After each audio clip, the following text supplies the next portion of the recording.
you and welcome everyone to the third of our inaugural events for Rutgers' new cross-disciplinary initiative in bringing humanistic thinking and critical methods into close collaboration with the possibilities, policies, and perils now circulating around AI and machine learning in North America and Europe, but also, of course, more globally. I'm Lauren Goodlad, Professor of English and Comp Lit here at Rutgers, and it's my honor to welcome you and thank you most sincerely for joining us. As some of you have already heard me explain during previous events, Critical AI began as a unique collaboration between two Rutgers institutes, the Center for Cultural Analysis, under the leadership of my colleague in English, Colin Jaeger, and the Center for Cognitive Science, headed by Faculty Director John McGann in Psychology and Executive Director Sarah Pixley. Sarah is an irreplaceable force of forward motion for us in this endeavor, as is Jake Romano, our pluripotent grad student project assistant. Thanks also to all the tech people that have been working with us to get us up to snuff.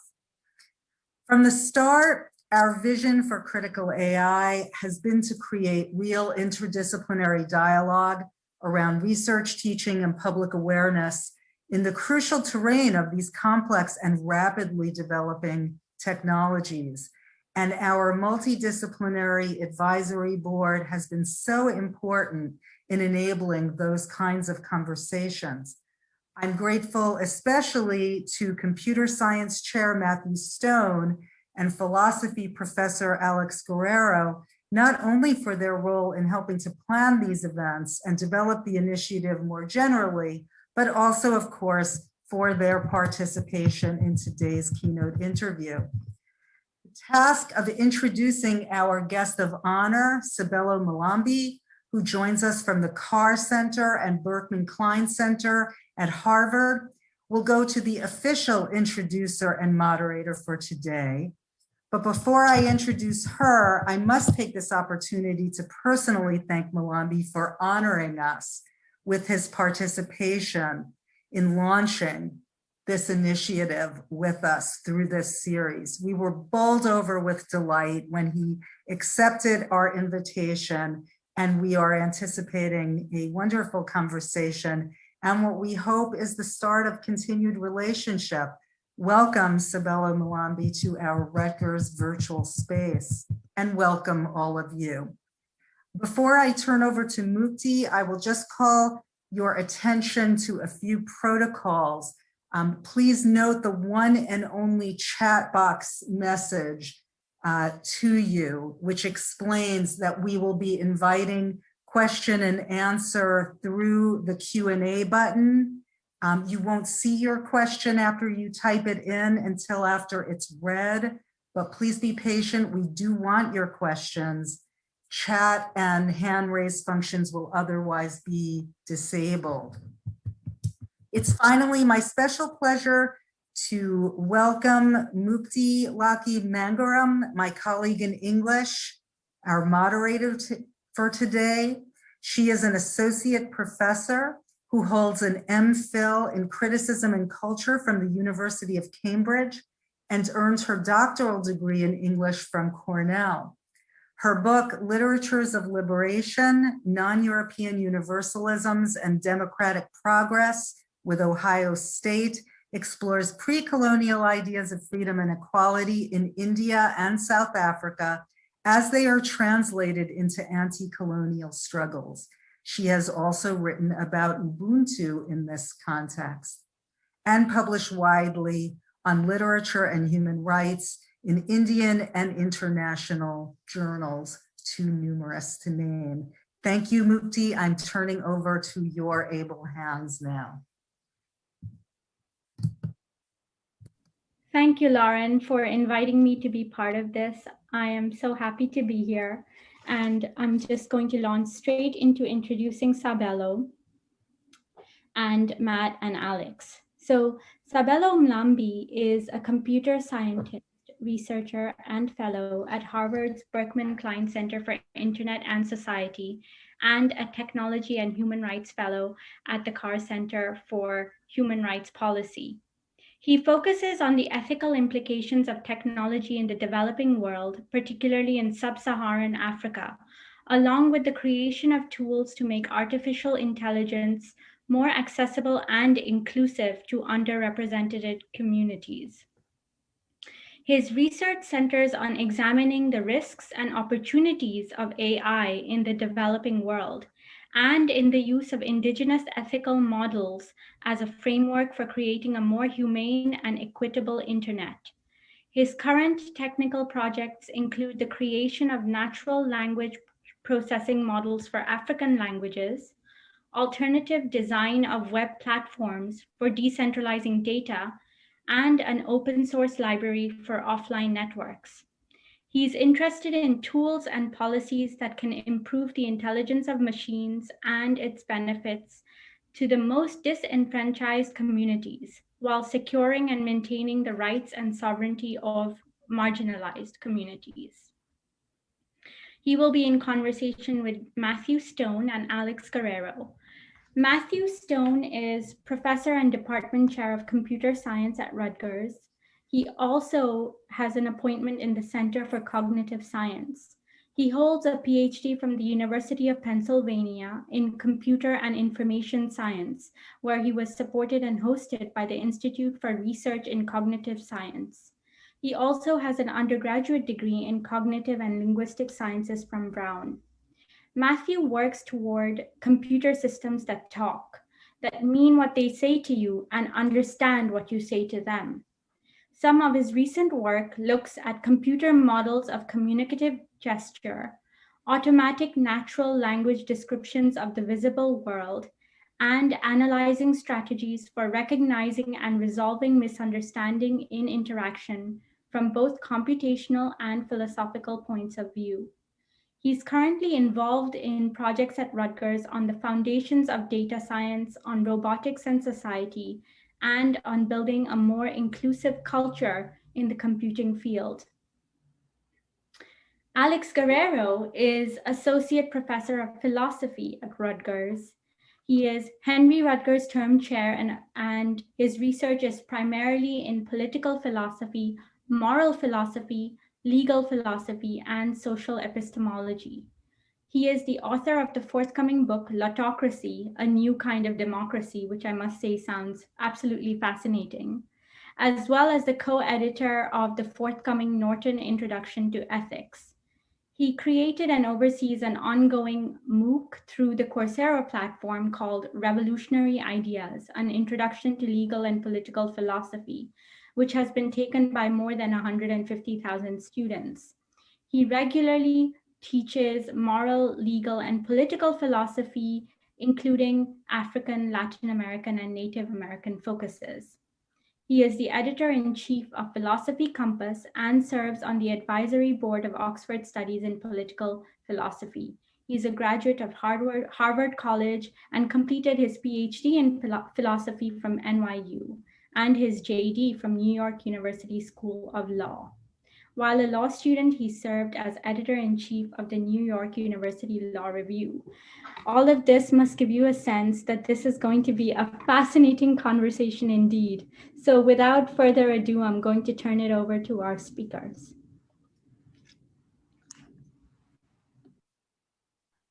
So thanks for that introduction. And I'm honored to introduce this with the first question. Thanks for joining us, Sabelo. In our previous sessions in this series, we've seen concretely how AI embodies the values of powerful people in the way it's deployed in our society today, as well as the way that it starts from culturally specific ideas about personhood. And many of our speakers have made the case that it's important to resist the values that AI currently embodies, and to resist the ideas about personhood that are embodied in it. And that's, I think, a great way of framing your work. Can you please share with the audience a little bit about Ubuntu as another idea about personhood that's relevant for thinking about the values embodied in AI? Thank you so much, Matthew. And it's such a pleasure and honor to be here and to just talk to you all. And I'm very excited for this conversation that we'll be having today. So to talk a little bit about Ubuntu, I need to first sort of make a small contrast with this, with the dominant idea of personhood that has shaped much of society, what we would probably call modernity. And the idea there is that simply being a rational person, simply being a thinking being is not what truly makes us individuals or makes us persons. The idea is that there is something in order to realize a greater quality of life, in order to realize who we truly are, to reach our fullest expressions. We can better do that and accomplish that in the midst of society, within community, as we become socialized, as we as we become incorporated into community. We can see each other through others. We can, we can achieve things that we cannot do individually. And so Ubuntu then is this idea that, well, being a person is not then simply to be, rational or a thinking being. Actually, to be a person really is to go beyond that, to sort of become what you could think of as a communal being.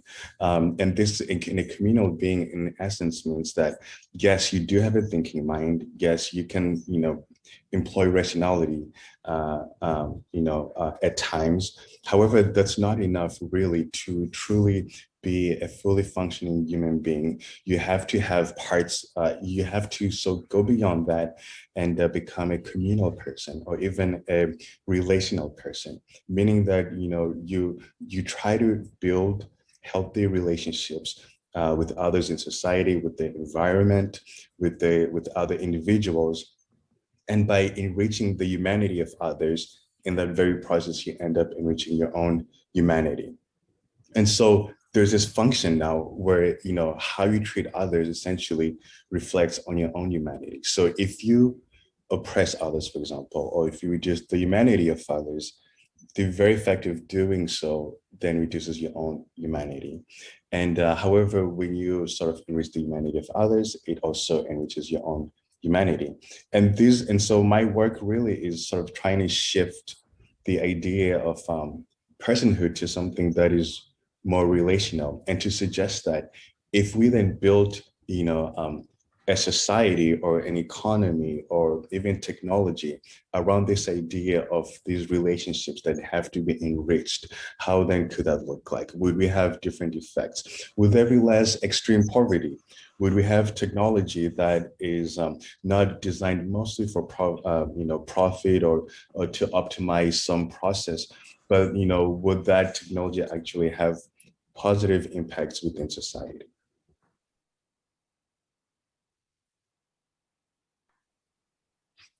Thanks. And it's definitely exciting as an AI researcher to think about AI systems that somehow don't just plan but relate, that don't just act but learn and share in terms of the reasoning and learning and values that they implement. I want to just really call attention to the kinds of community building that you talk about there, and ways in which a relational conception of personhood also seems to call for a relational conception of community, where all of its members sort of want to thrive. Here in the Western world, we tend to even think that our public institutions, like democracy, are just ways for people to vote for their self-interests, and achieve their own individual ends. So do you want to say something about how the realization of community in models based on Ubuntu might feel different to the kinds of communities that we think of ourselves as part of, in New Jersey? Thank you for that, Matthew. I think to really answer this, I might have to go a little bit into the history. So in the Western world, we've sort of had this idea that, or this fear rather, that institutions can eventually overpower the individual, that they can remove the individual's, liberties, and that essentially they can pose as a threat that can subjugate others. And so sometimes, even with Ubuntu, if one doesn't have really the proper understanding, it might start to sound like, advocating for the community to overpower the individual. However, this is really not quite the case, right? As we're looking at those early Enlightenment philosophies, what they were trying to do essentially was they were trying to address problems that they were experiencing. They were being oppressed by their own institutions, the religious institutions, the monarchies, the kingdoms that were existing at that time. And so what they decided to do was that, well, if the institution has too much power, then let's give everyone liberty. And so, putting a strong emphasis and importance on really being an individual. But, it's really interesting though, because as far as I know, I'm not a historian, but this model had never been observed. We had never seen in Europe this model practice where individuals have all, a given this idea of this high sense of liberty. We hadn't seen that, and there was no way of knowing that it would have worked, right? It wasn't a scientific process that said being a person means to be rational. They didn't discover that through objective means. They just assumed that in comparison to what they were experiencing. And so they didn't do trials to see if we give this population on an island these rights, what would happen? Would the economy improve? Would human dignity flourish, right? These were just ideas that they thought could work, right? That they thought, well, if we try this, it's going to save us from what we have right now. And so instead, we can talk about this, of course, during the conversation. Instead, they ended up accomplishing the opposite, right? And so, and there are many reasons to why they did that. But what I'd like to suggest that is they were essentially asking the wrong question. It's not that you can't have institutions, that you can't have communities. That's not really the central issue. The central issue is this. When you have institutions and communities where the power is concentrated, but this power is not representative of the people, it doesn't look like the people, there is no mandate for responsibility to others, then that's what the problem is. The problem is the concentration of power amongst, certain groups, corporations, individuals, kingdoms, churches. That was the main issue. With Ubuntu, we find that if power is concentrated, if I can even use that word, it's held on behalf of the people. There are strict requirements for those who have the power to be responsible to others. Now, let's imagine, for example, our, this notion that 1% of the population controls 90% of the wealth on the earth. Now, we may ask ourselves, well, economic power really means a lot of power in society, power to realize your own dreams. You have more autonomy than others, and you're able to influence much of society. Now then, these people then who have so much power that they've acquired one way or another, what is their responsibility to others, right? They have no strict mandate to try to, for example, reduce poverty or to eradicate. If they should choose so, out of their own liberty, it's maybe seen as out of the kindness of their hearts and so forth. And so we find ourselves today in a situation where there is extreme wealth. There's enough food for everybody. There's enough clothing for everybody. There's enough resources for everyone. But we find that there's such extreme gaps. And so instead of the the Euro-American fear that institutions can overpower the individual, it's interesting that why didn't they see the opposite, that institutions can empower the individual? Some things that you cannot maybe acquire as an individual, sometimes the community is in a better place to give you those things or to help you acquire those things or to create the environment where you can acquire those things. And so it's not now sort of the community against the individual, it's the community cooperating with the individual to build some goals, some shared vision, some shared prosperity. And so Ubuntu then gives us sort of this different perspective on really what can a community look like, what should be the goals of the community, how can the community have a responsibility as well to the individual, and how can the individual also contribute to the community. Thanks, that's super helpful. Alex, can I turn it over to you? Sure. Very nice to meet you. Thank you so much for joining us. So, I'm a philosopher. I also have a law background. One of the hard things sometimes is we might have an ethical vision, a set of ethical ideals, and then there's going to be a question of will they survive in particular settings in terms of the institutions, the incentives that people have in those settings. And so one of the things I think is really interesting about your work is trying to say part of the problem is the ideals are wrong. Like we have the kind of wrong ethical picture. So you criticize or raise questions at least about some of the values coming out of the Enlightenment, maybe in particular some of the individualism that comes out of, focus on individual reason. That's great. Focus on individual freedom. That's great. But that's going to be incomplete on some level. And so I like this idea of trying to articulate some additional ethical dimension to this. Now, of course, a lot of philosophers have thought, well, it matters what you do to other people. Some people see that as sort of the central question of ethics. These kind of relational experiences matter a lot to us, particularly from an ethical vantage point. I think I'd be curious to hear, though, one of the hard things is when they seem to come in tension. So you were just suggesting some people worry about Ubuntu on this front. It suggests a kind of communitarian or relational requirement on people, so that if some individual didn't want to participate in this way or didn't want to act in those ways, they'd be required to. At least that's how one might worry things might go. So do you have any thoughts on sort of how to, either is it that we should give up some of the individualist values that we're committed to, or is it that somehow some kind of harmony between them can emerge? Thank you so much, Alex, for that question.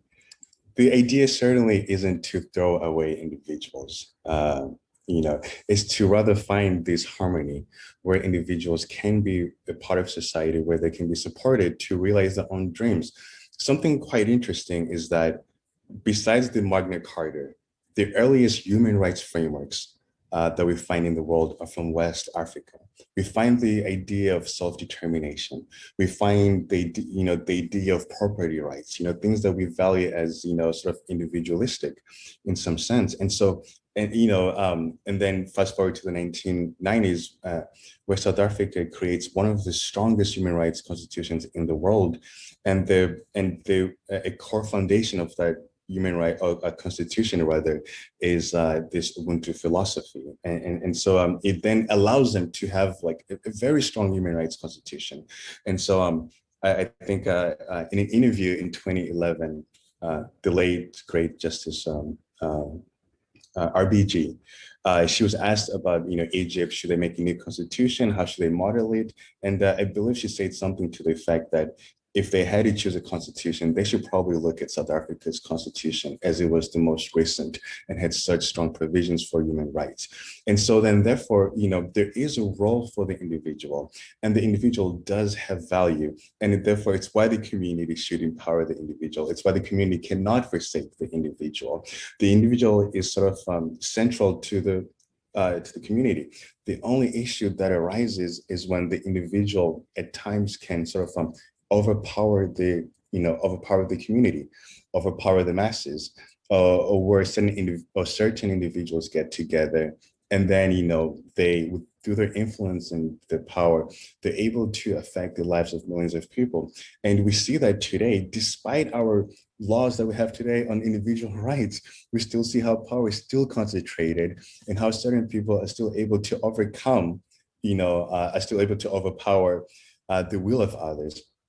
I think there was a study that was done to show how many of the congressional decisions that were made or passed, most of the decisions that were being made were actually in favor of the different lobbying interests, for example, than the actual constituents of each individual Congress member.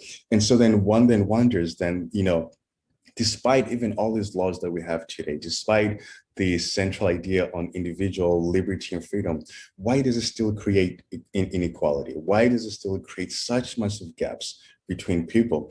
And the idea is not too surprising, really, because it's so interesting. As Hegel was writing about, capitalism and from this individualistic perspective, he writes in his own work that this system will create massive poverty in Europe. And so his solution is that we therefore have to colonize other people in order to fix our own problems. And you find that Kwame Nkrumah, who gave us the term neo-colonialism in 1966 in his famous book, he talks about how Europe and America export their problems to other parts of the world. What might seem like it's working here in the United States is because you have other communities being subjugated. You have, unfair competition in other markets. There's a whole process that's happening. And so then the idea is that, yes, too much reliance on the individual, building a society around the individual, building an economy that prizes the individual, and building all these institutions that rely fundamentally on the individual may be a short-sighted or incomplete way to really deal with the reality that we face when we come together. Because when we do come together, we do have the conflict, Alex, as you were talking about. We find sometimes we have disagreements. We find sometimes we want more. Sometimes maybe there might be some greed. And so then how do we deal with that? If we just have laws that say, well, as long as you don't directly harm each other, then do whatever you want to do, then those that have enough power will use the power to their advantage, and they'll have competitive advantage, and then you end up having massive inequality. And so if we're cognizant of the realities that we live in, we can find that yes, we can put an importance on the individual, but we can also then put a similar corresponding duty or importance on the individual, that they can only become more through this idea of participating in community. When we work together, it's sort of this idea that our own individual survival, or even the idea of civilization, it is best accomplished through cooperation. Right? We could be thinking individuals, Homo sapiens, and whatever the case is, but we can then build things and easily destroy ourselves, right? We can build things that'll lead to extinction. We can create tools that'll create global warming, for example. What is maintained our survival and advanced civilization really is this idea of cooperation. And so then you need to take the individual element and then you place that with this idea that we have to cooperate, we have to find consensus. And so of course, each society has ways to do so. Different African societies have different ways where they come and deal with conflict, right? Sometimes maybe new communities can be formed where different factions that cannot agree end up agreeing, or sometimes they reach a compromise. And then in some unfortunate cases, sometimes the breakdown in negotiation might even lead to acts of war, and which then is an unfortunate reality of being human and of not being able to agree.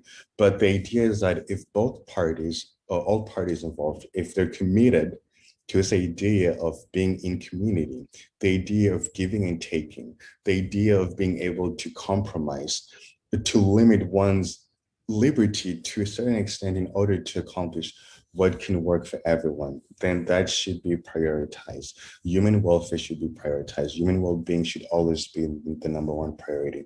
And so therefore we find Ubuntu gives us, these individual protections, but sort of flipping the equation around it and suggesting that it is also because the individual belongs in community that they can have the fullest range of protections. Thank you. Yeah, so much I'd like to pick up on, but I'll try to rein things in a little. So one of the hard things I think is we might feel, and this was certainly one of the worries at the founding of the United States, was that the people, the masses, would be able to control and take the resources from the most powerful and the wealthy, because all of a sudden the people have the vote. But it hasn't worked out that way at all. And I think there are interesting questions about why the institutions don't work that way to check the most powerful. I think this is, as you suggest, become much more complicated once we move to a global frame and think about the ways in which some countries have exploited others. I want to ask too about your kind of interesting suggestion, and I think very provocative and plausible suggestion that we're seeing a kind of neo-colonialism through some of the very large tech corporations that now are working throughout the world. And so I'd be interested to hear more about your thoughts about that and how you see potential worries on the horizon with kind of big tech and potential difficulty in regulating those entities as we move forward, and particularly thinking about how that is playing out around the world. Oh, this is probably one of my favorite questions. Thank you for that setup. I think what we can realize about, so I think an issue that we sometimes make when we talk about the big tech companies is that we assume that they exist on their own, that they're not sort of interconnected to everything else within society, interconnected to, the people who have the money and the, to support different visions, different goals. We find that, even the way that venture capitals are allocated, they tend to be towards one demographic than the other. We find that the people even have the skill set to even build these tools. It's usually, we have a chair in CS here with us who can talk about, just even the demographics in the classrooms within the industry. They're just not representative. But when we're talking, so we have to sort of say, like, well, what are the other contributing factors that lead to such underrepresentation? And we cannot escape the legacy of two institutions, racism and colonialism, especially as it comes to artificial intelligence and computer science, right? We can trace even the idea of artificial intelligence, the idea that we can objectively look at the world and discover solutions, back to even what it means to be a person. Because if we're trying to build machines that are human-like, we have to then answer, well, what does it mean to be a human anyways? And so when you get to the point where you say, well, being a human is just simply being, rational, and that's all it takes. With the rationality, you can conquer the world. We can think of the philosopher Francis Bacon, suggesting that with the human mind can overcome anything. You can have mastery over nature. And so really all you need to do, it doesn't matter if you're a king or a peasant, to really improve yourself, all you really need is your mind. And so when we take that philosophy, which was improperly applied, one, it leads to inequality. And then we said it's the same philosophy that justified trying to have thinking machines. It's the same philosophy that justified colonization, the same philosophy that justified slavery. And not only is it like the value systems or the philosophy that justified these two institutions, we find real examples. So for example, one of the founding fathers of statistics, which is very influential in artificial intelligence, he was at that time in South Africa, and he was also the founding father of eugenics.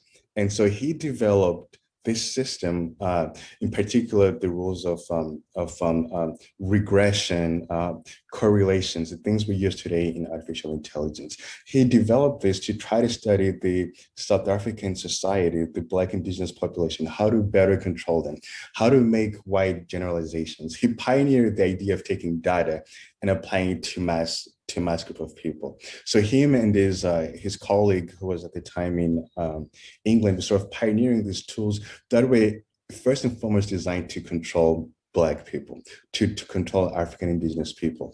And then he went further to create fingerprinting technology, again designed for the same purpose. And so today we may talk about facial recognition being used to control populations or unfairly target them. Well, there's a trace to this. It began early in the late 1800s when clear racists, even by their own writings, it was evident when they were creating these tools, not really to try to improve society and so forth, but they're really trying to use those tools to control other people whom they didn't think were human enough. And so from the very early, we see, the mixture of science, especially science science and the underlying philosophy and even the mathematics that would eventually shape computing, being motivated in part by the need to dominate and to subjugate other people. But besides that, we also find that the economic models that are used today, the capitalism that sustains much of the tech profits and the tools of extraction, these are just models that were developed again during colonization. And so over 400 years almost, it's been like a constant way to practice these models and to develop theories, how to better surveil people. We learned that through what we're doing to Africans, how to better, extract resources, how to, optimize extraction. We practice by doing that to Latin Americans, to Africans, to Asians. And so now these tools which now exist in the world, we now find them being used again within artificial intelligence, within big tech companies. And so, there's been much work that's been done to show that, these tools are the same, these tools we use today are the same tools that have been used historically, and they're still being practiced. So it is hard to try to, when we're talking about neo-colonization or even AI reproducing racial biases, well, those were always there from the very start. They were part of society. They even helped influence the technology. Even the underlying philosophy value systems was flawed from the start. And so we find that we're now reproducing these ills. And so what I then try to argue with my research is that if we're going to talk about big tech and its influence, not only within the Western world, but even globally. And we can't forget another thing just to, to better illustrate this, that after Francis Galton, supported or suggested genocide for the Africans, he then said, we need to then use eugenics for our own people back in the United Kingdom. And so there is a connection there, right? We cannot say oh, that happens only in the African continent, or this is only in the global South. These methods are developed, these methods are practiced elsewhere, and then they come back. And so he supported, sterilizing poor people in Britain, or people who were not seen as smart enough. And so now this Africanized policy was now being applied to poor white Europeans in the UK. And we find that the same policy of eugenics was applied in the United States. And so it comes back eventually, to then cause harm even here. And so that is the danger that we find with this, sort of the colonial legacy and the legacy of racism, that these institutions, once we learn how to abuse power, it comes to a point where skin color is not necessarily the difference anymore, right? The algorithms today apply to everybody equally. The only difference is that some people have less resources to better, to try to deal with the negative effects of being surveilled, of being commodified. However, once these lessons are learned, they're part of the human knowledge system, and then they apply to everyone else. And so, there is a colonial danger in the sense that when we continue to, when we don't confront the legacy of racism and the legacy of colonization, we create this new knowledge and new techniques and new tools which will be used and can and eventually might be used to other people, where now the category may not be race, it could be something else, but now the model has been designed and now it could be applied widely. So just one more question for me. So that's very powerful. I think it's particularly powerful to kind of see the history filled in that way. I think it gives rise to this feeling of despair in me, or hopelessness a little bit. So what do we do in light of this? So I know, in a lot of places they're saying, okay, we've got to start teaching ethics in computer science, 101, get that in front of students' minds early on so that they're thinking about how this technology is being used. So that seems like, okay, that seems maybe a good idea. I don't know if it'll be sufficient. And then there's a worry about, well, which ethics, what ethical views are we teaching? But then also you're really highlighting the importance of knowing the history a little bit and actually being aware of the way the history of these things have gone. Because I think it's striking when you learn that, well, it's not just some recent development. So I think those two things seem important, especially given what you said. I'd be interested to hear if you have other thoughts about, if you overnight could do 2 or 3 things, what would they be? Short of maybe redistributing a lot of wealth and things like that, but maybe that is the answer. But well, if I could do one thing, not even 2, it is economic reparations. But that's a topic I don't think we're even ready to discuss in the United States, because we don't have, even our justice system is incapable of such measures, right? Because we don't have the idea of restoration. Whereas in other societies, like in Ubuntu, we have the idea that justice must also be restorative, right? If you look at, for example, what happened after World War II and some of those big wars that were European based or caused, you find, justice by retribution, right? You find this Kantian notion of justice, an eye for an eye, a tooth for a tooth. You find, the death penalty, people hung and shot and so forth. Then you look at what happened in many of Africa's major conflicts, like the genocide in Rwanda or apartheid in South Africa. You find restoration, truth and reconciliation, where people are given at times amnesty, complete amnesty, as long as you confess what you did and you agree that you want to join a new society where everyone has freedoms and can have the basic necessities. Then you given amnesty, which was the case in South Africa, right? It's interesting seeing how that happened. So we don't have a framework in the United States to even give us what I think is the thing that we need the most to address the inequality that we have. Because with our justice system, or this idea of retribution, once we admit guilt, we're now liable. Once we admit guilt, we now have to pay for it, or we become less. We're now criminalized. We're no longer full persons. We have to lose our rights. And so there's this fear, I think, that by admitting the guilt, we then put ourselves in an awkward position where we now have to, feel shame and degradation or whatever the case is. But if we have the sort of Ubuntu system that we practice, that's from the African continent, we would realize that it's okay. You don't have to be, less than human to commit a crime or to do whatever. There is restoration. You can still redeem yourself. You can still have your humanity and still have your dignity. Even if you've committed a crime, even if you've been an offender, you don't have to live with the exclusions of society. You can still be involved. You can still be central to society. And so that's another thing I feel like prevents having true justice, especially here in the United States and wherever Europeans really practice colonization and practiced and even practiced slavery. Now, we don't have to feel hopeless that we will never reach a place where, we have more equality or that, AI is going to destroy everything, right? The idea that I also try to dwell upon is that even though capitalism and colonization and all these tools that were developed, especially on Black people, and were refined over the years and now apply to everyone. And this is an idea as well that the Cameroonian philosopher Achille Mbembe talks about, how the world is becoming Black, he says, meaning that what happened to Black people is now being done in masses to everyone else. During that same time, we also find that there were movements of resistance, movements to try to maintain our humanity, to maintain a sense of dignity. And we find that there were counter movements that we can learn from, movements that try to change the situation, that try to improve the quality of human life.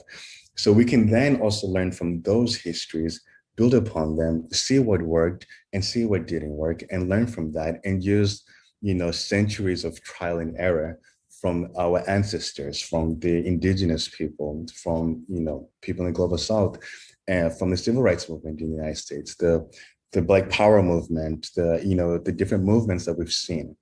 We can find common threads and then try to build from those, and try to then create a society where we can all fairly participate, and then where we can also expect society to also empower and enable us to reach our full potential. Thank you so much. Matthew, I don't know if you wanted to ask more. Yeah, I wanted to have one question that turned things back to computing a little bit. And it sort of builds on this question that you were just touching on of how do we resist, how do we organize, and thinking about how we might organize specifically within tech. So I don't know if the audience appreciates that most computer scientists know Ubuntu as the name and motivating philosophy of one of the largest open source projects, a computer operating system that was collectively implemented by a collaborative team of volunteers, and which is part of a landscape that enables computing to be taken out of the reach of large companies, to give individual users control over what their computers do and how their computers work, and fosters a kind of collaborative environment where extensions to the operating system can be driven kind of bottom up. Now, Ubuntu as an operating system is not perfect. It definitely reflects, the kind of narrow circle of computer science in terms of what kind of people are part of the tech industry now, what kind of values those people work towards, and what those people even think are problems worthy of solving.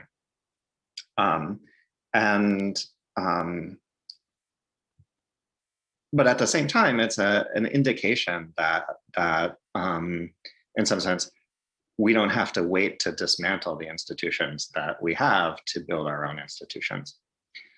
So I just wanted to invite Sabelo to maybe either talk about some of the examples of open source or other kind of software projects in the West that manage to incorporate more of this kind of inclusive, participatory, and empowering approach to collaboration, or perhaps to give examples from Africa of collaborative tech-related projects where you can see how when a community adopts the philosophy of Ubuntu to build something, you get kind of qualitatively different and kind of inspiring possibilities for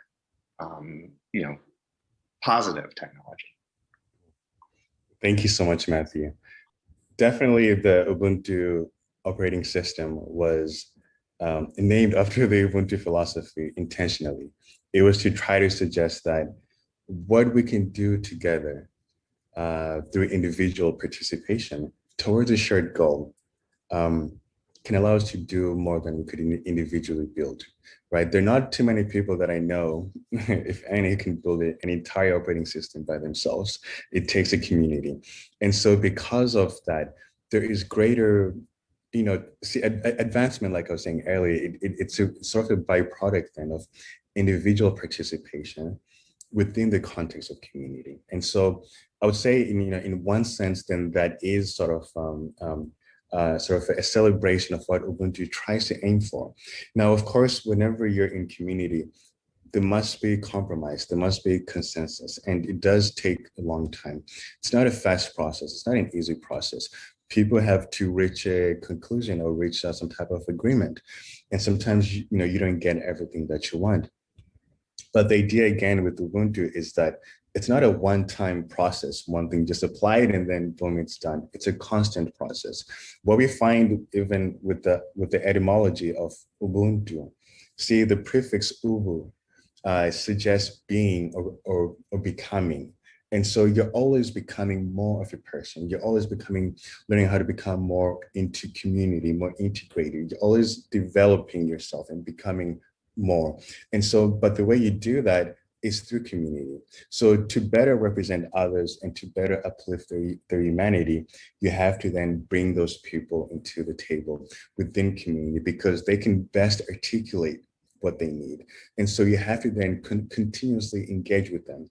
One author describes it as like a constant dance, right? You just dancing, you're trying to find that balance, trying to find that harmony. It's not supposed to be like, okay, we finally solved it, it's over. It's like, constantly checking, are you okay? Is this fine? Is this good? You always, it's like this constant collaboration. It's like a two-way street. And so in some ways, even when we think of open source technology, ideally, it's trying to aim towards that. One community in Africa today doing some really interesting work through collaboration is Masakane. Masakane, which means in the Zulu language, which means let's build each other. This is an AI community focusing on NLP. And there's been little done in African NLP. And so what the community has done through just by organizing and having, they've published papers, they've produced data sets, they've shared strategies, they've shared methods.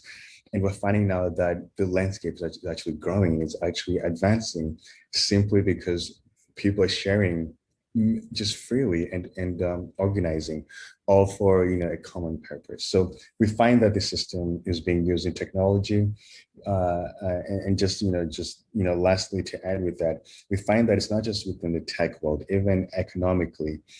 There's an economist or anthropologist, I forget which he saw like how different Africans, Bantu people, how their economies were more relational, and he called it an economy of affection, or the moral economy, where sometimes you don't need to really have, like the strict, rational, objective, whatever. You have like,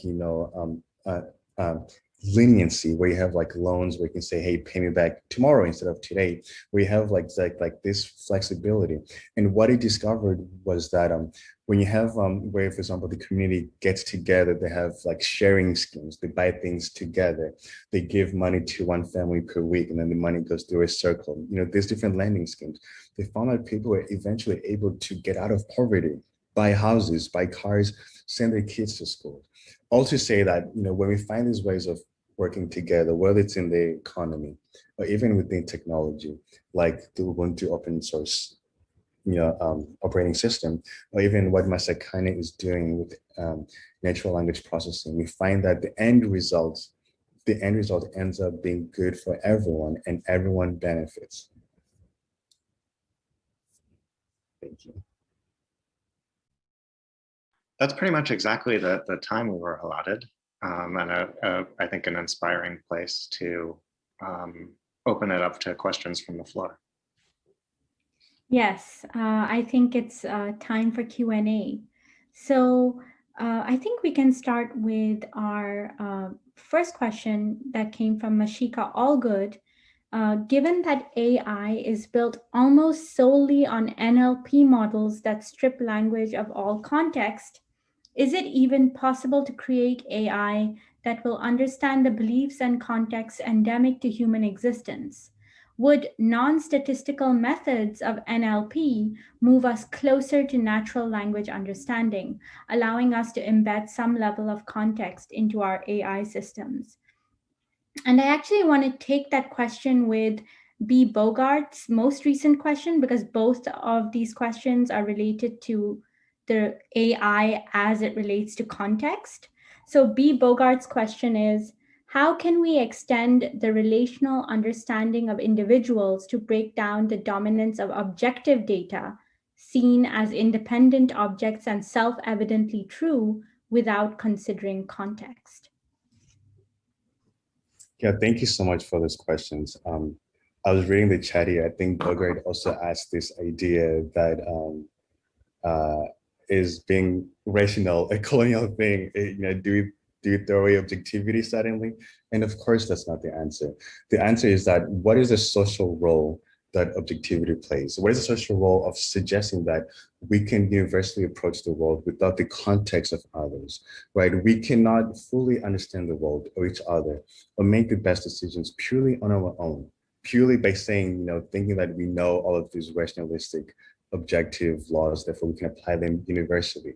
We've seen that happen and we've seen the negative consequences. Instead, what we can do is we can learn from the expertise and experience of others to then create systems that are more fit for society. But we can't just take things in abstract and say, well, logically, according to our own understanding, this seems rational, right? We never even established how to even properly measure rationality. Maybe what's rational to a culture is dependent on things that are, that are within the context of that culture. But ultimately, even try to answer both questions, it's unfortunate, I wasn't able to go much into the history, but I hope the paper that it's attached to this can really help explain some of these things. This idea that we can have machines that can objectively look at the world itself was flawed. This idea that was shaped a lot by Leibniz, who thought that you can have this mathematical language to represent everything that the human mind can think of. And with this language, you can put it into a computer and calculate, and you'll get the rational answer. This shaped a lot of the thinkers. George Boole, the early computer scientists, the early mathematicians, they believed in this idea, only to be proven in 1931 by Kurt Gödel that actually there is no such language. There are some things that we think are rational, that we know to be rational intuitively. We know that they're true, but we have no way of showing that they're true. We don't have a rational way to actually show that they're true. And in fact, there is no rational way to show that they're true, meaning that there are definitely huge limits when we place rationality as the source of all truth, right? And these limits are actually overcome when we include other systems or include other people. Then we're able to now sort of have a better, context. Now, NLP does strip a lot of context. It can with abstraction. I'm not too sure if using non-statistical methods of NLP will move us closer to real language, because really it's just an approximation. And so maybe one day we'll find better ways to model human language, and maybe those ways may not be non-statistical. But I think I can maybe take the NLP question and try to phrase it in a little bit of a different way.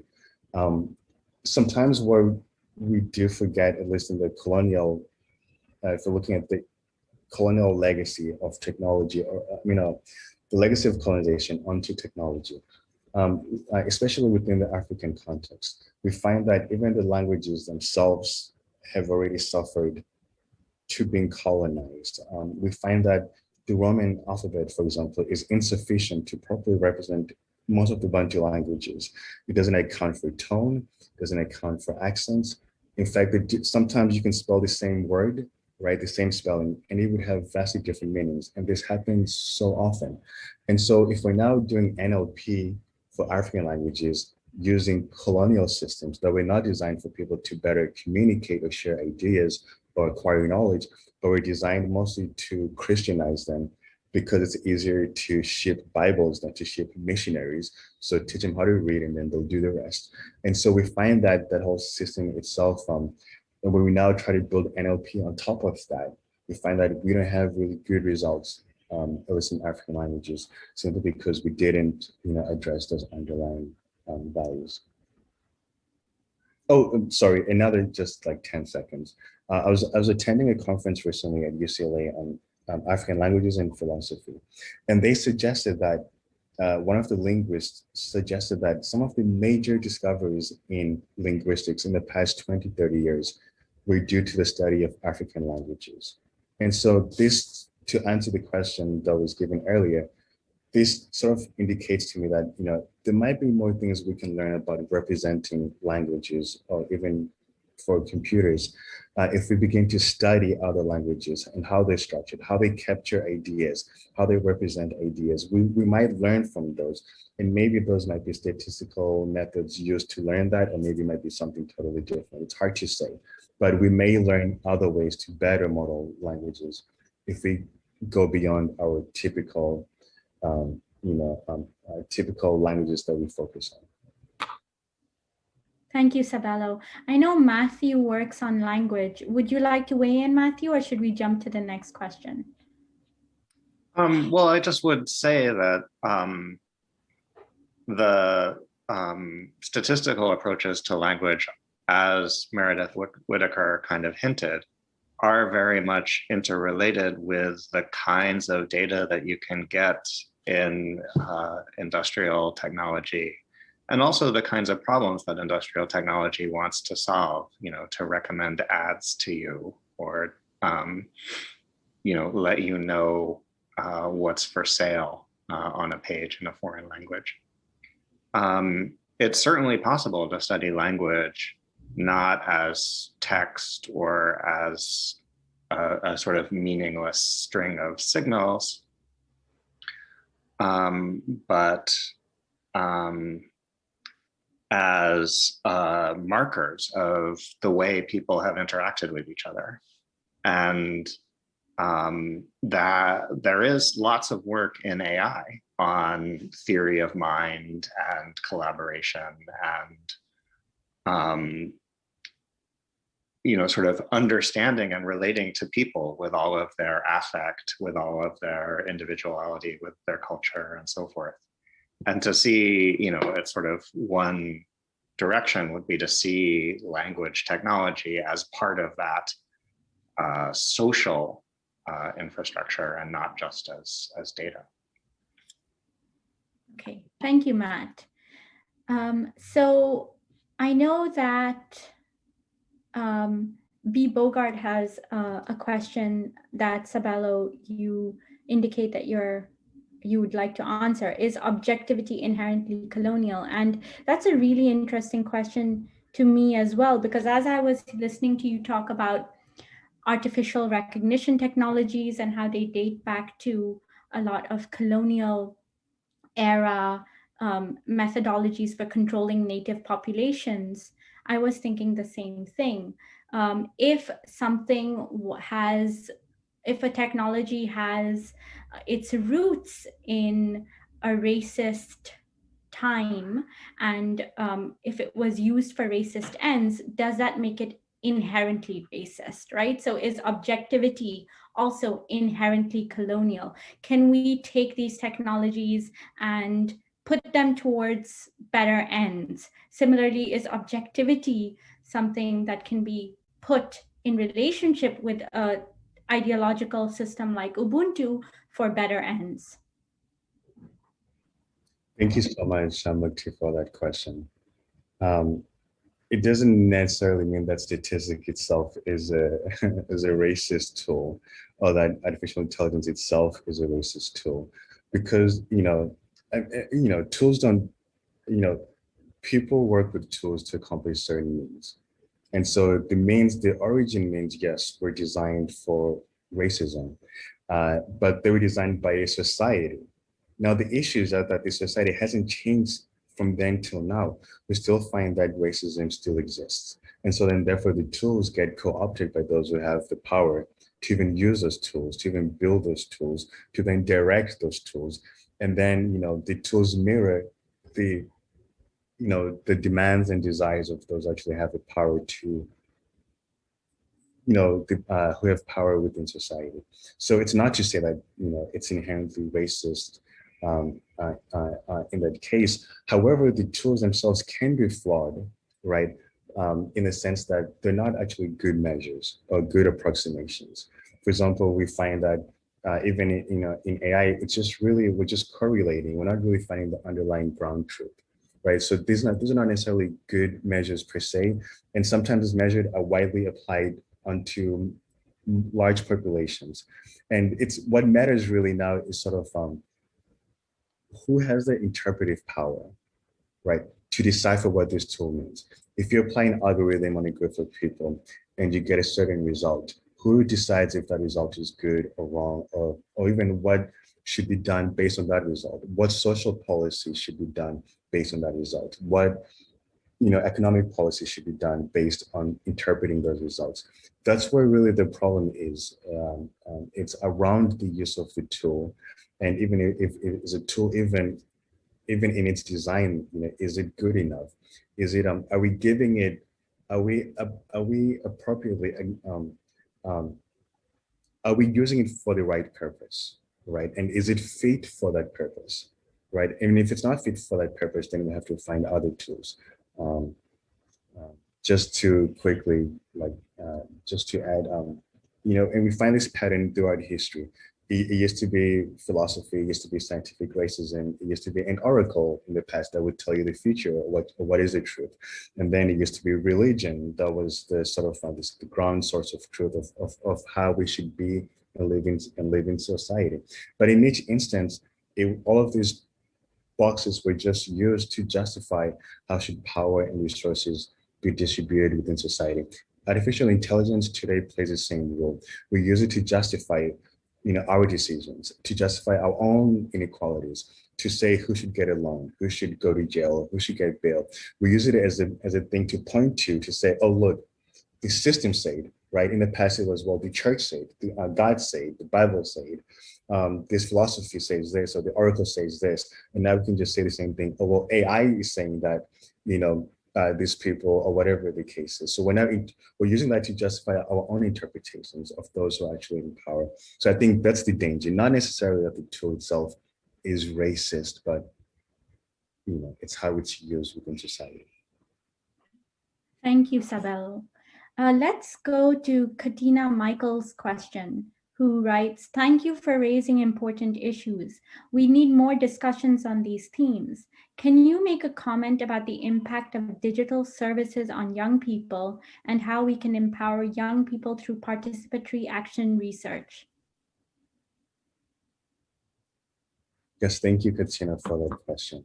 I would say when it comes to young people and digital participation, I think the concept of community and involving everyone in the creation and design of the tools, especially young people, and I guess it depends how young, but usually that's a protected group, right? So then how do we create tools around them that actually enable them to achieve their goals? How can they have more self-determination when they use technology? And then how can we also create an environment where the technology suits their actual needs? I think there's been some work done to show, for example, the influence of social media on even young populations and how that can destroy, conceptions of identity, self-value, and self-worth. However, in this case, we see that we can have the community better protect the children, but then we can also have the youth or the young children also be involved in the creation of that technology. There are practical ways that it's been done. There are many organizations that are doing this. I can think of Black Girls Code, for example, which teaches young Black women, young girls 7 to 14, how to code. So, there are many initiatives that are meant to help children sort of better participate. Here at the Berkman Klein Center, I'm also involved with the youth technology department program where we study sort of the role of technology on the youth and how youth can better participate in designing technology and also better understanding it and shaping its future, shaping its use. Great, thank you, Sabelo. So we've got a question from Labois Ni Falen, and I'm so sorry if I slaughtered that pronunciation, who writes, fascinating. How do Ubuntu values approach those who cannot consciously or proactively have interactions in and with community and society, perhaps those with cognitive disabilities? Right. So one importance within Ubuntu is that, you know, you don't have to have cognitive abilities to sort of belong, or to, you know, or that, you know, disabilities make you less of a person. Your inherent human value, human dignity, is in the sense that you do belong. And within Ubuntu, the idea is that reality, the universe, the world, everything is inextricably interconnected. We cannot separate this. When we try to separate this, it's just an illusion that we create to try to justify our own means and ambitions, but we cannot sort of remove the separation. And so within the Ubuntu context, we realize that a person has value no matter what, simply because they belong, simply because they're part of us. It doesn't matter how they look like, it doesn't matter if they have disabilities, because being human is not whether they can think or not. And so if they have disabilities, maybe mental disabilities, that doesn't make them less human, because that was never the point, that, you know, they're a thinking rational being. That was never the point, that they're, you know, that they have cognition. That was never the point at all. The point was that they belong to a society, that they belong to a community. So therefore they have value, and the community owes them value despite their state, whatever state that is. And we find that this idea is so strong that, you know, you find this sort of the same reverence for the sanctity of life in the African continent, even to people who have died already, you know, what we call the ancestors, right? The idea that, you know, they still matter, maybe not even physically, but their lessons or the values that they taught, or, you know, they still have some weight within society. So it's not about your cognition. It's not about the individual potential that makes you a person or even gives you value. It's that you belong, and that belonging can never be removed, and that you matter to the whole, you matter to the harmony. And so therefore, the community has a responsibility to you, not a choice. They have a responsibility to every individual. So I'm going to turn it back to a question that was answered in the chat, but which I think might be beneficial as part of the discussion. B. Bogart asks, what about the colonialism and cultural appropriation in relation to Ubuntu Linux? Yeah. Okay, so I don't know. So what okay. I wasn't prepared for this one. So I think we're in an interesting time where, you know, we care a lot about cultural appropriation, rightfully so. And then we also care about, I guess, like what can be called canceling people, the cancel culture, you know, for whatever. Say you make a racist remark, unfortunately, you know, or you make some type of remark that's offensive, and you're now cast away and condemned. The issue here is that some of the values that are found within Ubuntu can be found elsewhere. It's not appropriation to say, you know, don't kill someone, right? It's not appropriation to say, hey, maybe instead of competing, we could work together, right? It doesn't have to be appropriation. And so what if people are taking those values and those values are working? Nelson Mandela and Desmond Tutu, one of the most famous, you know, Nobel Peace Prize winners, who was given the Nobel Peace Prize because of his Ubuntu philosophy. He writes that Ubuntu is for the world. He says Ubuntu is one of Africa's gifts to the world. And so it's meant for everyone. And so, and you know, this idea that we can fully own something ourselves, you know, is sort of kind of even foreign in the African continent, because even the idea of like truly owning land, it wasn't quite true, right? You only inhabited the land, and you know, how can you own something? So people never bought land; they were given land. So like, so to say that, you know, we truly own Ubuntu and it's truly ours and it can't be used, it's sort of misplaced in the African philosophy, because Africans truly believe that this belongs to everyone. right? It's just, this belongs to us simply by the fact that we're connected to each other. If I have it, then Alex has access to it too. Matthew has access to that too. If he uses it in a bad way, then okay, then that's, of course, there could be a fault of them. But it's not to say that using Ubuntu then makes you, a colonizer, or makes you maybe if you're using Ubuntu for maybe nefarious purposes, then of course that is what a colonizer would do. They would use anything for nefarious purposes.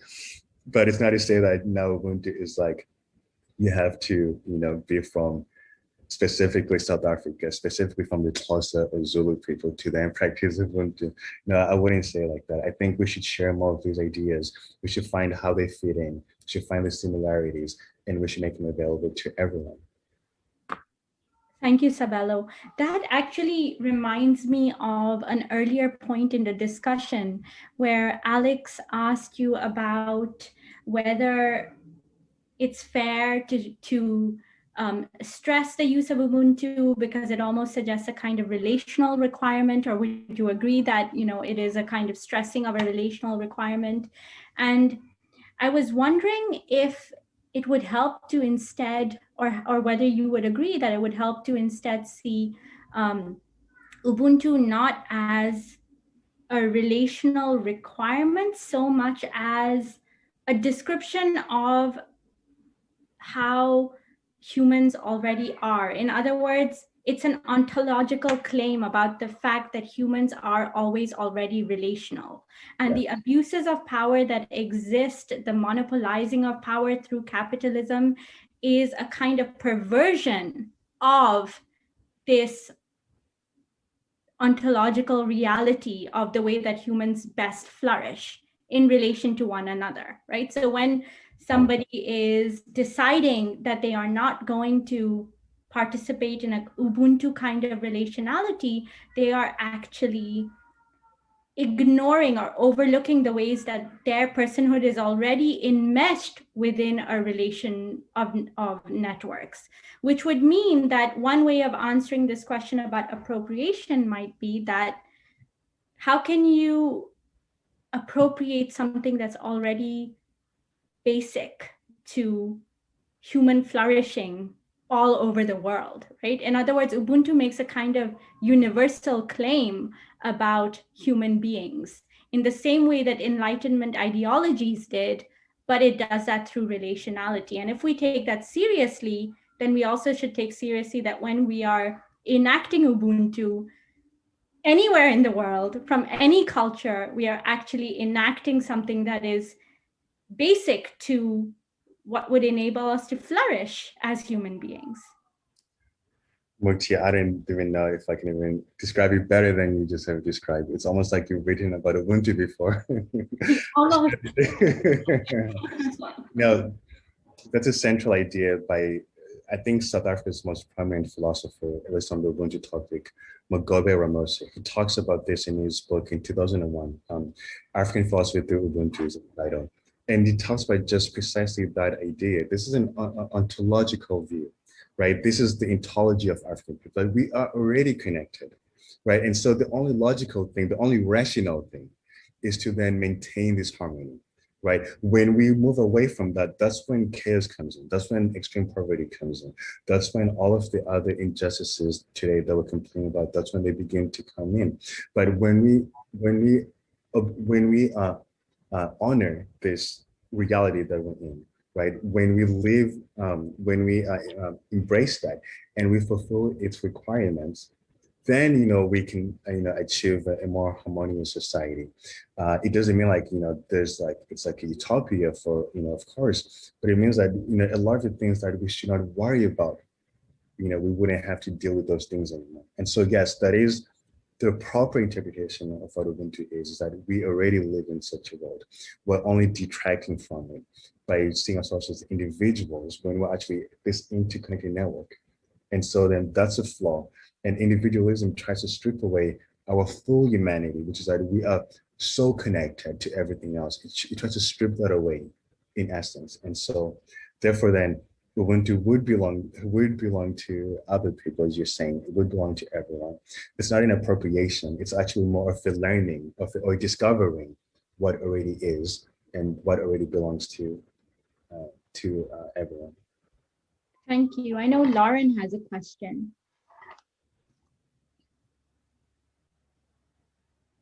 Lauren, are you there? Alex also does, and he was first. Okay, sorry, Alex. And then Lauren. This was just a sort of follow-on comment in response to the question and just the response. So it's interesting too, within sort of feminist ethics, there's been a lot of criticism of the individualist model of autonomy and really pushing for a relational conception, sort of noticing that we are connected to people in all kinds of ways. And, you know, there's both a kind of ontological, metaphysical claim there that something about the kind of creatures we are. We're social creatures. We sort of live in these relations with other people. We depend on others for our existence and for our development. And so we become intertwined. A hard thing there is there's the kind of objective, you know, metaphysical, ontological claim. And then there's the further sort of ethical claim that not only are those things true, but we should somehow respond to those facts by thinking relationally or communally beyond just our family or our, you know, local neighborhood. And so one hard thing, I think, is trying to generalize these relational ideas to think globally with them. And what does that mean when it's involving people that you'll never meet and, you know, will never encounter?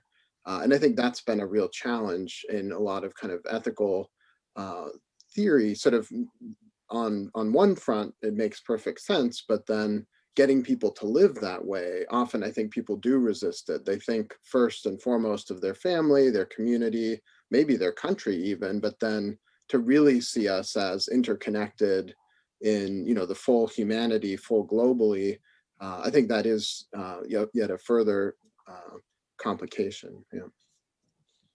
Thank you, Alex. That's actually really great because I was thinking about what happens if we take Ubuntu seriously, for instance, to solve global warming, right? It means just taking seriously the idea that what we do in one part of the world affects the other part because we are related in a particular way. But how do we actually translate that into our everyday decisions locally, right? So thank you for that, Alex. Lauren, do you want to chime in?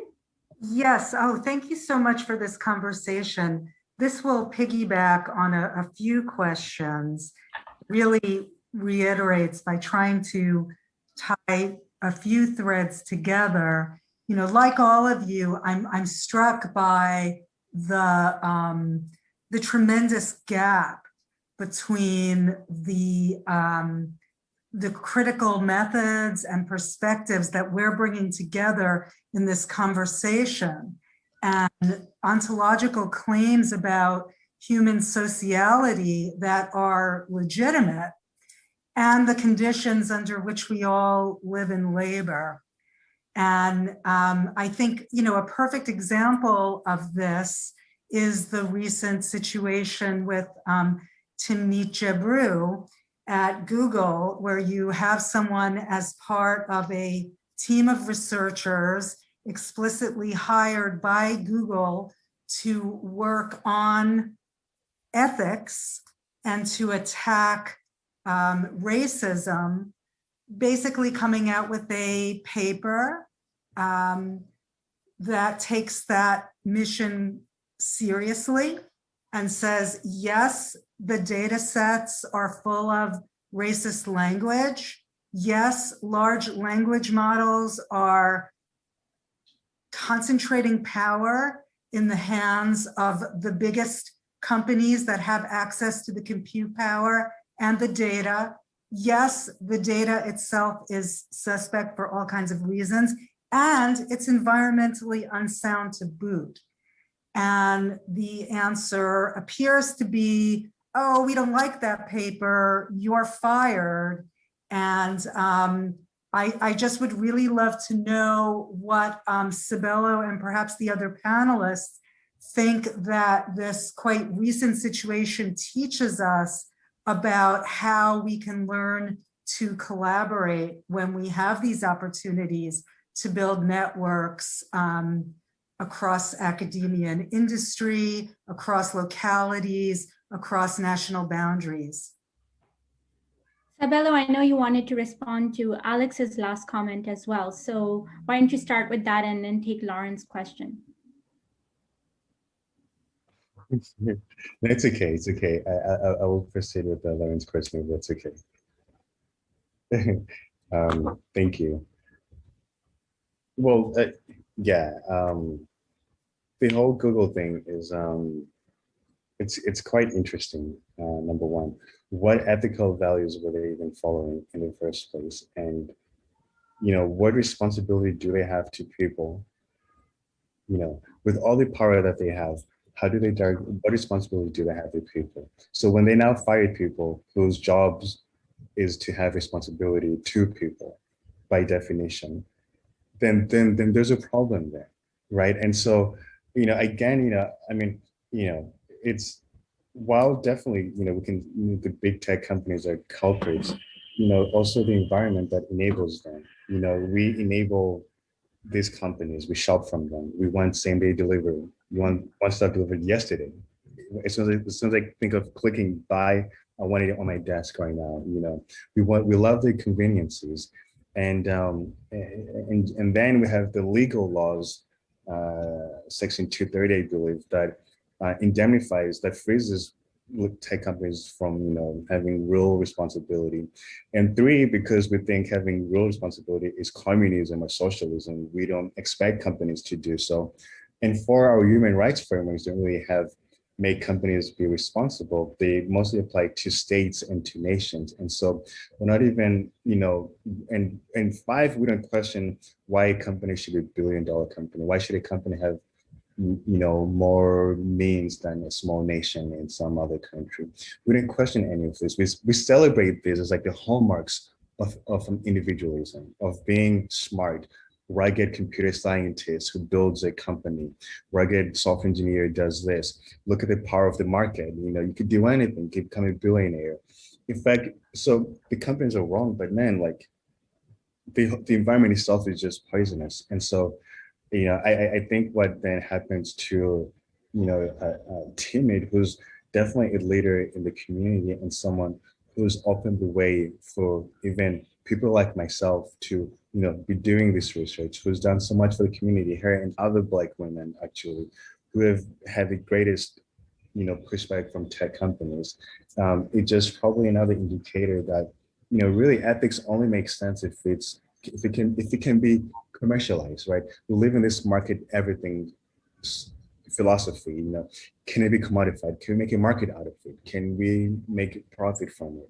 And that way of approaching the world and approaching life is problematic.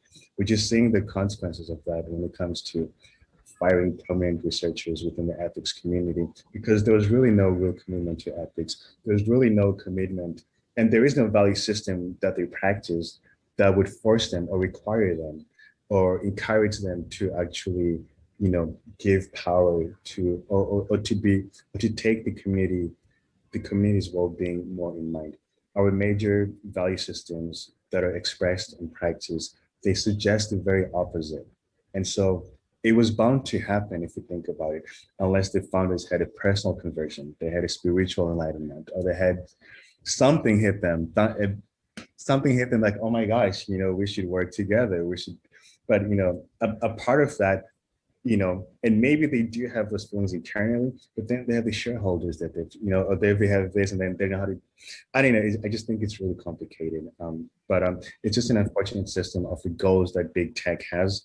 It's not designed for human well-being. It's designed to commodify, usually, our attention, to commodify our online behaviors. And so we get what we get. So we need to, okay, last thing, we need to dismantle them though, nevertheless, right? We still need to find a way to try to create alternative systems a part of this. And maybe Africa is a good place to do that because most of the population does not have the internet. So they haven't been Google-fied. They haven't been, they haven't grown up around having these systems. Maybe we can begin to model technology elsewhere, but we have to have real alternative solutions to these companies, real alternative funding than what we have at the moment. Matt and Alex, do you have anything to add? Okay, I actually have another question if we have time. Do we have time? How are we doing for time? Technically, we can go till 2, but we try not to exhaust our speakers. So I'm thinking 1 or 2 more questions. Okay. All right. So my question is a kind of pessimistic one. And it's about how realistic it is to expect an ideological framework like Ubuntu to make any difference when we live in a system of monopolistic capitalism that is used to taking and swallowing anything in its path that gets in the way of profits, right? So I just wanted to ask you about that. Without the changing of the system, how does Ubuntu begin to make a difference? Does it turn into yet another profit-making mechanism? Is it possible to use Ubuntu for profits, but for the majority, right? I mean, how does this work in practice? Yeah, I have to admit as well, I often do have a lot of pessimism around this work, and I often question, what am I really doing, talking about this? Is this something that society is going to really, embrace? Because at certain times, it does require a level of discomfort that we're not familiar with. We're stuck, in some ways, we're stuck in our ways, and it's hard to change that. The whole society of, our ideas of free market based on that the free individual needs to be given their freedom to, do as they please within the market under certain, constraints. How we've structured everything around the individual to then try to change that almost seems like trying to change the DNA of the Western world, the DNA of the United States, the DNA of Europe. And I mean, not saying like there haven't been societies where you have more socialistic or socialism principles, but it just kind of seems quite difficult to change the system altogether. And so in such a case, there is a risk to then commodify Ubuntu because it may fall prey to the existing power structure to be used for another profit model or to be misused in one way or another. And so then how does real change then come is, I think, then would be the follow-up question. To what extent do we practice Ubuntu? Do we just ask the technology companies to be a little bit nicer, to hire more, brown and black people? Okay, so they do that, and then what? Has power really shifted, or have the numbers just shifted? So how do we then really empower people to really reverse the system, or to really counter it? And I don't really know of a good answer to confront this pessimistic, this pessimism that's very real, except that the only answer that I can think of is the answer that many African people since historical times, since they began to encounter Europeans through slave trade or colonization, is this idea of economic and epistemic reparations. Without this idea of restoration, we can never close the gap, no matter what we do, no matter what we try. And so without economic power, for instance, we're unable to create viable alternatives, right? We cannot even create new models of new models that can maybe enhance human life. And it's hard to then do much without the power to accomplish that. we could be free by the letter, right? Many, for example, many African nations are considered free today. But, as Kwame Nkrumah was writing in 1967, this was free politically, but because they were economically still subject to the corporations that were destroying the local markets. We've seen this thing happening in Mexico, where they destroy the agriculture, forcing large populations to migrate to the United States. We've seen like this displacement that happened. Until we countered that economic displacement as well, it's hard to say if that'll change. But even if that changes and we still have the epistemic displacement where we still value these ideals, maybe it would also be harmful for, say, Africans to say, we want to be like the US, right? We want to become the next global superpower, to then enforce our economic rules, to then shape the market for everybody else. Right, so we need to then find systems. We need to have economic power, yes, number one, but then how we understand the world, how we understand what it means to be a person, how we come about knowledge, how we value knowledge, how we use our knowledge also has to go through this transformation. And it doesn't have to be necessarily the Ubuntu transformation. There are many other indigenous schools of thought and other value systems that could, do really well. But we have to sort of have a series of transformations in different aspects of society to really realize a society where we can overcome the legacy of the historical and continued oppression. Thank you, Sabelo. I think that we are at time. We do have one more question by Jennifer Vilches in our Q&A. So I'd like to invite you to take that, Sabelo. She writes, I want to thank you very much, Sabelo, for this enlightening talk. What Mukti just said related to my question regarding how to embrace and share the stakes of relationality. If relationality struggles against the fetish of the individual that results from modernity, what to make of a space specifically like the United States, where the nation is believed to be formed on the premise of individual liberties and freedoms, not to mention capitalism. In my head, I have a pessimistic mind about it myself. What is an alternative? I keep trying to imagine. The alternative is just, the alternative is that we will no longer have the United States the way we think of it, the way we imagined it. Because, okay, so, so let's think of it this way, and I hope my thinking is correct. One wonders, right, after all of these human rights constitutions, after all these human rights frameworks, the Declaration of the Human Rights Declaration after World War II, the Declaration of Independence, and all these inspirational documents, and 400 years, almost 500 years later, we still haven't quite achieved human dignity or freedom. Now, what is the answer there? What could that be? Either we're really bad at seeing other humans as human, or we just don't care, or that our system is not designed to see other people as human. And it's interesting, that how can one's philosophy about personhood end up causing that person to not be able to recognize other persons? That seems limiting.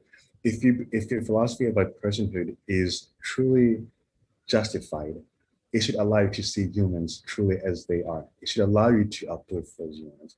But if it leads you to then do the very opposite, so it's already flawed.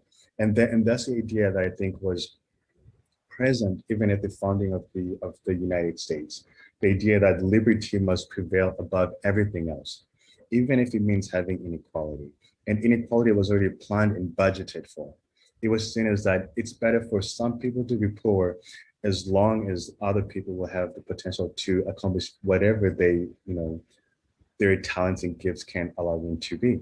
The opposite was seen, what they thought was that if we don't have such a situation, instead the masses will all be poor and will all have a half meaningful life. That's what they believed, and that's what they built the nation on, that inequality must exist. And inequality extreme inequality. I mean, of course, there will always be some inequality. Some people are taller, some people are stronger, some people have better memory, some people have whatever. So there will always be that. Okay, but we're talking about systematic inequality, or we're talking about extreme inequality, inequality that is almost hard to close and hard to bridge the gap. So I talk about that on my paper, and so then to try to then address this, we have to go to really the central ideals that have given us in this nation our identity. And we have to re-examine those and say, were they incomplete? Were they misguided? Can they be expanded upon? If they're being expanded upon, then what does that require from society, economically, how we share resources, how we share power, what is then the mandate for us, and in order to then realize a new expanded sense of rights.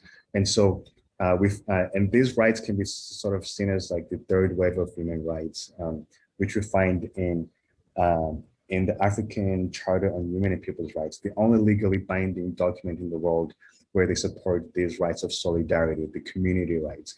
We don't find these rights, being emphasized elsewhere. But if we should ever move to those third wave of rights, suggesting that the first wave and the second wave were good, but they didn't quite do the job, we need another wave. If we go to that last stage of thinking, then we need a corresponding duty from society, from the government.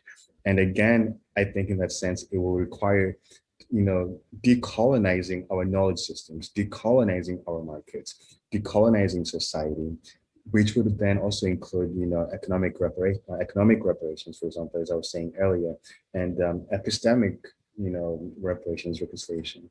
And so, guess we can get there, but it requires a significant change that questions our underlying,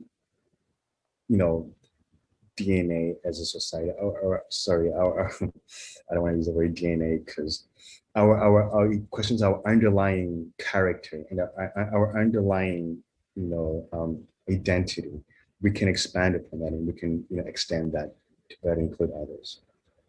Thank you, Sabelo. I'd actually love to hear Alex chime in on this question, because I feel that it's really a question about the nature of freedom, right? So does freedom always have to involve a fetishization of individualism in the way that we see it being defined currently? Or is that really almost a perversion of an idea of freedom? Can freedom encompass relationality? So I'll just turn it over to you, Alex. Sure, thank you. Yeah, I mean, so philosophers like to distinguish between what they call sort of negative freedom and positive freedom. And I think, the suggestion that the United States founding really prioritized freedom, it's really about negative freedom, like a certain kind of freedom from interference, a freedom to be left alone, that kind of thing. Very different than sort of positive freedom. So if you think of, well, what do you need to be able to have a meaningful life? What goes into that? Well, some of it's going to be education. And so you're going to need certain things also. I mean, not to mention water and housing and clothing and some of the basics. And so if you build those into what some philosophers are called sort of a positive conception of freedom, where it looks more like, well, what do we as human beings actually need to survive and to flourish as free creatures? Then you broaden things out. And that gets back to what Sabelo was talking about earlier with, say, the South African Constitution, which builds in these so-called positive rights, rights to education, rights to housing, things that don't appear, say, in the United States Constitution, where they're more the sort of negative rights, freedom from certain kinds of things.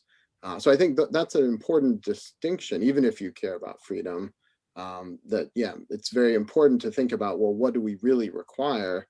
And what are we presupposing in the background is going to be obtained somehow or other? So if we leave, and this gets back a little bit to the, maybe it's easy to feel despairing when you look at the huge capitalist system and think, well, how could we possibly put anything good within this, because it's just going to transform it into something else. And I think it's important to see, there are ways of restraining and regulating capitalist structures so that they start to make more room for other things and allow other values to sit alongside free markets. rather than just being consumed by them. And I think, yeah, those I mean, I feel here I'm just repeating some of the things Sabella was suggesting earlier. Thank you. So I think we have, you know, answered all of the Q&A questions, and we also are getting close to, I think, Zoom exhaustion. So I just want to invite Matt, Alex, and Sabello to conclude with any comments that they feel they'd like to make, and then we can end there. You know, I think all of the audience should be just really excited and energized to be participating in this conversation. I know I have been. You know, what I always say about computer science is that, you know, computers can do anything. And so the best inspiration for future technology is having your mind expanded about the goals and context of the technology.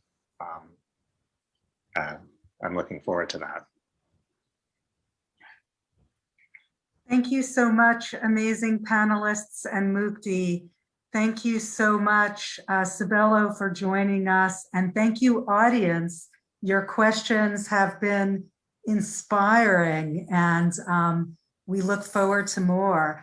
For those of you who wonder about this, we will be archiving these conversations. At the moment, though, just email us if you want them. It's going to take us a while before we finish building our webpage.